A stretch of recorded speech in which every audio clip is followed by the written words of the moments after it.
दा नैबेयाव मा बुंदों आं जे नोंसोरो दानि बुंबाय जे एखे फरायसा एखे एग्जामखौनो जादों एखे मास्टारानो फोरोंदों एखे लेखाखौनो फरायदों मानो सासेया फार्स्ट डिभिजन मोनखो मानो माखासेया फेल जादों बे बाथ्राखौनो दैयाव बुंदों उइनार्स do not do different things माने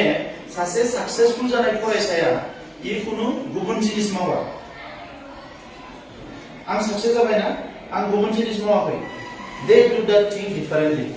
बाकी गथ'फोरनि जि जिनिस दङ आंनियावबो बेनो दङ किन्तु आं मा खालामदों आं एसे उल्थायै मावदों जि समाव नोंसोरो गेलेबाय थादों आं बे समाव फरायदों जि समाव नोंसोर उन्दुबाय थादों बे समाव आं फरायदों आं जेब्ला मेट्रिक परीक्षा होयो जोंनि गामियाव जोंनो मेट्रिक पास खालामो आंनि लोगोआ बेसे बुरजा दङ मिथिगौ 23 जन लोगोआनो 23 जन लोगो आरो बयनिख्रुइ सेन्टाराव आंनि न' बयनिख्रुइ सेन्टार माने ओरै आदा लोगो दङ दानिया लोगोफोरा मा खालामो फरायनायाथ' रावबो फराया फुङाव मोनसे ग्रुपआ फैयो बेरायनो साइकेलनि आंहा बेरायनो थांसै फैयोना थांलायबाय आरो ओरैनिफ्राय सानै फैलायबाय आंहा दुगैनो थांसै फैयोना आरो बे थांलायबाय आरो ओरैनिफ्राय फैलायगोन आंहा बाजाराव थांनो चल'नानै आरो बे थांलायबाय अब्लानिया आं मा खालामोमोन आंनि आफाया जेब्ला बेयाव थाङा बियो लामायाव थाबाय थायो जेब्ला गथ'फ्रा ओरै फैयो लिंहरो बेरायनो साइकेलनि अब्ला बियो बुङो जे थांबाय दहायनो थांबाय होननानै आं फरायबाय थायो आरो मालाबा ओरैबायदि जाबाय परीक्षा फैथारबाय जाय फराया बेथ' आड्डा मारिबाय थायो परीक्षायानो फैथारबाय जानोसै बै समाव सोरबाया फैनानै नोंनियाव जबाय थायो फरायनायाव नोंहा डिस्टार्ब जायो आं अब्लानिया बुङोमोन बिराद फैसा गैया आं उन्दुनोसै होननानै नों थांथ'दो दे आं उन्दुनोसै होननानै नङाबा मा बुङो लोगो मानसि नों थांनोबाबो गाज्रि मोनगोन आं ओरैनो माने बिराद उदै सादों आं उन्दुथ'नोसै नों थांदो होननानै जै बे थांबाय लोगो दंफां सिखारना फरायबाय जोलुर मोजां मोनग्राफोरनि थाखाय गोजोनथाव खौरां गिबि खेबनि थाखाय बिटिआर हालामाव सेथि खेब ISPL आ खुंफुंजागोन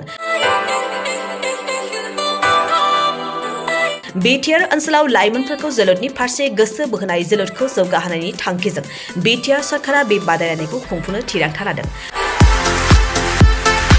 सा सानजा भारतनि 6 सिडुल ओनसोलाव थानाय मोनजि गेलेग्रा हानजाफोरनि गेजेराव बे बादायलायनाया जागोन बादायलायनाया फैगौ 9 अक्ट'बरनिफ्राय जागायनानै 23 अक्ट'बरसिम सोलिगोन अदालगुरिनि डिमाकुसि स्टेडियामनिफ्राय बादायलायनायखौ जागायजेनगोन बेबायदिनो बे जोलुर बादायलायनाया बिटिआरनि मोनब्रै जिल्लायाव खुंफुंजागोन आरो जोबथा बादायलायनाया क'क्राझार जिल्लानि सिङाव थानाय थिथागुरिनि साइसाक सेन्टाराव खुंफुंजागोन बादायलायनायाव देरहासार जानाया ट्रफिजों लोगोसे 3 लाख रां सेथि रानार्स आपआ ट्रफिजों लोगोसे 2 लाख रां आरो थामथि रानार्स आपआ ट्रफिजों लोगोसे 1 लाख रां मोनफुंनो हागोन बादायलायनायाव 6 सिडुल ओनसोलाव थानाय मोनजि काउन्सिलफोरनिफ्राय बाहागो लाफैगोन फारि बायदियै Tripura tribal areas autonomous council Khasi hills district autonomous council Jaintias hill district autonomous council Garo hills district autonomous council Lai autonomous council Mara autonomous district council Chakma district autonomous council Karbi Anglong autonomous council Dimasa Hasao autonomous council Bodoland territorial region बेखायनो सा सानजा भारतनि जोलुर गेलेनायखौ मोजां मोनगिरि रायजो राजाफ्रा थिखानाय खालार आरो जायगायाव लैहोर लैहोर फैनानै